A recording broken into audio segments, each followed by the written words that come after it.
বিসমিল্লাহির রহমানির রহিম। আসসালামু আলাইকুম বন্ধুরা, কেমন আছো? আশা করি ভালো আছো। আমি আল্লাহর রহমতে অনেক অনেক ভালো আছি। তো শুরুতে দেখাচ্ছি কতগুলো ডাডা। তো ডাডা আর কি দেখান কারণ আছে, কারণ আজকে আমি টিপস সহ ডাডা রান্না করে দেখাবো। যে ডাডা অনেকে রান্না করলে ডাটা কিন্তু গলে না। তো 100% গ্যারান্টি দিলাম যে ডাটা কিন্তু মোমের মতো গলে যাবে। আমি যেভাবে রান্না করছি তোমরা যদি সেই টিপস ফলো করো। তো এই দেখো এখানে কতগুলো রসুন নিয়েছি। তো আমি ডাটার মধ্যে যদি তোমরা রসুন দাও তো অবশ্যই ডাটা কিন্তু গলে যাবে। অনেক সময় দেখা যায় ডাটা গলেন, এই জন্য ডাটা কেউ খেতে চায় না। কিন্তু আমি যেভাবে রান্না করি, তোমরা একটা লাইক দিয়ে পুরো ভিডিও দেখো আমি কীভাবে ডাটা রান্না করি। তো এখানে নিয়েছি ডাটা, এটা হচ্ছে সবুজ ডাটা। তো সবুজ ডাটা কিন্তু অনেক মজা, অনেক টেস্টি। তো ডাটার মধ্যে রসুন দিয়ে কীভাবে ডাটা রান্না করবে আর কীভাবে ডাটা গলে যাবে সেই ভিডিও তোমাদের সাথে শেয়ার করতেছি। তো ভিডিওটা দেখো। তো এখানে আর কি 2 আড়ি ডাটা নিয়েছি। তোমরা যার যার ইচ্ছা মতো ডাটা নেবে। কার কার কাছে ডাটা ভালো লাগে অবশ্যই কমেন্টে জানাবে। ডাটা কিন্তু আমার কাছে খুবই ভালো লাগে, অনেক পছন্দ ডাটা। তো প্রথম চুলায় বসিয়ে দিলাম একটা পাত্র, তারপর দিয়ে দিচ্ছি তেল, তারপর দিচ্ছি অফ ক্যামেরায় আমি কাঁচামরিচ পেস্ট দিয়ে দিয়েছি। তো আমি যেভাবে ডাটা রান্না করি ডাটা কিন্তু মমের মতো গলে যাবে। তোমরা দেখবে কি সুন্দর ডাটা গলে যায়। অনেক সময় ডাটা কিন্তু আর কি গলে না, ডাটা আর কি সিদ্ধ হয় না, শক্ত শক্ত থাকে, এই জন্য ডাটাটা কেউ পছন্দ করে না। আর আমি যেভাবে রান্না করছি ডাটাটা একবার মমের মতো গলে যাবে আর খেতে লাগবে দুর্দান্ত। তো এই ডাটা যখন রান্না করেছি তো অনেক আর কি টেস্টি হয়েছিল। তো দেখো ভিডিওটা আর কি পুরোটা ভিডিও দেখবে, না দেখলে কিন্তু বুঝবে না যে আমি কীভাবে ডাটা রান্না করলাম। তারপর দিয়ে দেবো পানি, কেননা পানি না দিলে কিন্তু মশলাটা পুড়ে যাবে, আর মশলা পুড়ে গেলে কিন্তু ডাটার টেস্টটাই চলে যাবে। এখন দিয়ে দিচ্ছি হলুদ ফাঁকি, তারপর দিব হলুদ এটা হচ্ছে মরিচ ফাঁকি, 1.5 চামচ মরিচ ফাঁকি, আর দিচ্ছি হলুদ ফাঁকি, তারপর দিব স্বাদ মতো লবণ, তারপর দিয়ে দিচ্ছি ধনিয়া গুঁড়া, তারপর সব মশলা আমি একসাথে দিয়ে তার মশলাটা আমি ভালো করে কষিয়ে নেব। এখন দিয়ে দিলাম আদা বাটা না, এখন দিলাম লবণ, তারপর মশলাটা আমি ভালো করে কষিয়ে নেব। তারপর দিয়ে দেবো আদা বাটা। তো কারা কারা আর কি ডাটা দিয়ে আমি আজকে রান্না করেছি ডাটা দিয়ে হচ্ছে তেলাপিয়া মাছ। তো ডাটা দিয়ে কিন্তু চিংড়ি মাছ, ইলিশ মাছ সব মাছই ডাটা দিয়ে মজা লাগে। তো আমি রান্না করি তেলাপিয়া মাছ। তো এখানে দেখছো ডাটার সাথে ছোট্ট একটা আলু নিয়েছি। তো আলুটা সুন্দর করে কেটে নিয়েছি। তো ডাটাটা এখন ভালো করে কষিয়ে নেব। দেখছো ডাটাগুলো। তো রসুনটা আমি পরে দেবো আর কি, কখন দিতে হবে রসুনটা সেটাই তোমাদের সাথে শেয়ার করতেছি।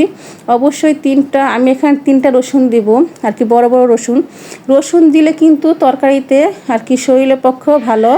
কারণ রসুন আর কি অনেক সময় প্রেশার আর কি নিয়ন্ত্রণ রাখতে অনেক রসুন অনেক ভূমিকা পালন করে। তারপরে এখানে আর কি তেলাপিয়ার মাছের মাথা নিয়েছি, তারপরে আরও মাছ আছে। তো মাথাগুলো আমি ভেজে নিব, মাথাও আছে মাছও আছে। তো অফ ক্যামেরা আমি সবগুলো মাছ সুন্দর করে লাল লাল করে ভেজে নিয়েছি। তো তেলাপিয়া মাছ তো একটু বেশি আর কি ভাজতে হবে, ইলিশ মাছ হলে ভাজা লাগতো না। ইলিশ মাছ এমনিতেই আর কি টেস্ট মজা, কিন্তু তেলাপিয়া মাছ একটু ভাজলে। আর আমাকে যেন সবচেয়ে ভালো লাগে তেলাপিয়া মাছের মাথাটা আমার কাছে অনেক ভালো লাগে, আমার মেয়ের মাথা পছন্দ। তারপরে দেখো যে রসুন, যে বললাম যে রসুন। তো এখানে আমি 3টা রসুন ভালো করে আর কি পরিষ্কার করে নিয়েছি। নিচেরটা যে লম্বাটা ওটা একটু ভালো করে কেটে নেবে, যে আর কি যেন ওটার ভিতরে আর কি সব মশলা ভিজে। তারপর রসুনগুলো আমি এই যে ডাটা কষানো হয়ে গেছে, এখন রসুন দিয়ে দেবো আর কি। প্রথম দেই নাই কি জন্য, প্রথম দিলে রসুন শুধু সব গলে যাবে। তো এখন রসুনটা দিলে আর কি ডাটাটা এত সুন্দর, রসুনটা দেওয়ার পর ডাটাটা এত সুন্দর গলে যাবে তোমরা কখনো কল্পনা করতে পারবে না। তো রসুন দেওয়ার পরে কিন্তু ডাটাটা খুব সুন্দর গলে যায়। তো এই টিপস সহকারে যদি তোমরা আর কি দেখে রান্না করো তাহলে ডাটা কিন্তু অবশ্যই গলে যাবে, আর ডাটা খেতেও অনেক টেস্টি হবে। তো ডাটা যখন রান্না করেছি এত মজা হয়েছিল। তো আজকে আবার পরের দিন আবার ডাটা রান্না করেছি, এত মজা হয়েছে। তো তোমাদের ভাইয়া আবারও ডাটা আনছে। তো এই দেখছো কালারটা কি সুন্দর হয়েছে। তো এখন আমি পানি দিয়ে দিলাম, তারপরে আমি ঢেকে রাখবো প্রায় আধা ঘন্টার মতো। তো কারা কারা ডাটা পছন্দ করো অবশ্যই জানাবে। ডাটা কিন্তু আমার কাছে খুবই ভালো লাগে, ডাটা দিয়ে শুটকি, ডাটা দিয়ে কত কিছু রান্না হয়। তারপর দেখো এই যে ঝোলটা ফুটে গেছে, এখন দিয়ে ভেজে রাখা তেলাপিয়া মাছ। তো এখন সব মাছগুলো আমি দিয়ে দিচ্ছি। প্রথম দিয়ে দেবো মাথা না লেজা।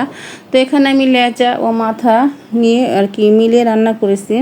তো লেজাগুলো খাবে আর কি যারা কাটা পছন্দ করে না, তো আমি তো মাথা খাবো, মাথা কাটা আর কি খুব ভালো লাগে, অনেক পছন্দের মাথা। তো মাথা খেতে কে কে পছন্দ করে সেটাও জানাবে। আর এই দেখো এখন আমি একটা এটা কি বলে হাম্বল তিস্তা, এটার ভিতরে আমি জিরাগুলো ভালো করে মিহি করে নেব। তো এটা অনেক সহজে কিন্তু জিরা মিহি করা যায়, অনেক সুন্দর। তো এটা অনেক আগেই আমি কিনেছি, খুব সুন্দর একটা হাম্বল দিস্তা। তো কারা কারা এই হাম্বল দিস্তা সব পিসে অবশ্যই কমেন্টে জানাবে। আর এই দেখছো কতগুলা জিরাগুলো ভালো করে পিষে নিব। জিরা কিন্তু আর কি যে কোনো তরকারি দিলে টেস্টটা দ্বিগুণ বেড়ে যায়। জিরা আমার কাছে খুব ভালো লাগে। কেউ আবার শাক খায়, কিন্তু না, আমি জিরা খাই। তো শাক কাকে বলে অনেকে শাক ছিল না। তো শাক হচ্ছে একটা মশলা, যেটা মনে কর পেঁয়াজ, রসুন, তারপর তেজপাতা, তারপরে জিরা, আরও অনেক ময় মশলা দিয়ে ভেজে তারপর ওটাকে বাটে, ওটাকে শাক বলে। তারপর আমি দিয়ে দিচ্ছি হচ্ছে জিরা পাখি। তো জিরা পাখি দিব। তারপর তোমাদের দেখাবো ডাটাটা কি সুন্দর গলেছে, রসুনগুলো দেওয়া ডাটাটা যে এত সুন্দর গলেছে, আমি তো দেখে অবাক হয়ে গেছি। আর রান্নাটা কিন্তু অনেক মজা হয়েছিল, অনেক টেস্টি হয়েছিল, আর অনেক ইয়ামি হয়েছিল। এখন দেখছো ডাটাগুলো কিন্তু পুরো সবুজ সবুজ রয়েছে, কালার কিন্তু চেঞ্জ হয় নাই। যেহেতু আমি ফুল গ্যাসে রান্না করেছি, ফুল গ্যাসে রান্না করলে কিন্তু সব জিনিসের কালার সুন্দর হয়, আর খেতেও অনেক আর কি দুর্দান্ত টেস্ট লাগে। তো ফুল গ্যাসে রান্না এমনিতেই মজা হয়। তো সবচেয়ে কিন্তু মাটির চুলা রান্না বেশি মজা। যারা আমাদের দেশের রান্না, গ্রাম দেশের রান্না, তো এই জন্য এত এটা মজা। ওখানে গ্রাম দেশ সব টাটকা শাক সবজি খায় আর কি, ওদের এই জন্য ওদের রান্নাটা অনেক মজা হয়। তো আমাদের রান্নাও আর কি অনেক মজা হয়েছে। এই রান্নাটা আমি আজকে যে রান্না করেছি অনেক টেস্টি হয়েছে। তারপরে দেখো আমি তোমাদের কয়েকটা ডাটা নিয়ে দেখাচ্ছি, কি সুন্দর গলে যাচ্ছে, কি সুন্দর গলে গেছে। ধরতে না ধরতে ডাটা কিন্তু গলে যায়। কিন্তু এমন যদি রসুন দিয়ে রান্না করো তাহলে ডাটা কিন্তু অনায়াসে আর গলে যাবে।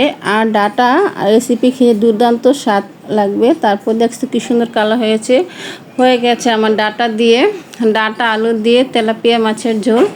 তারপর দেখো পরের দিন তোমাদের ভাইয়া আবার ডাটা আনছে, এত মজা হয়েছিল বলে।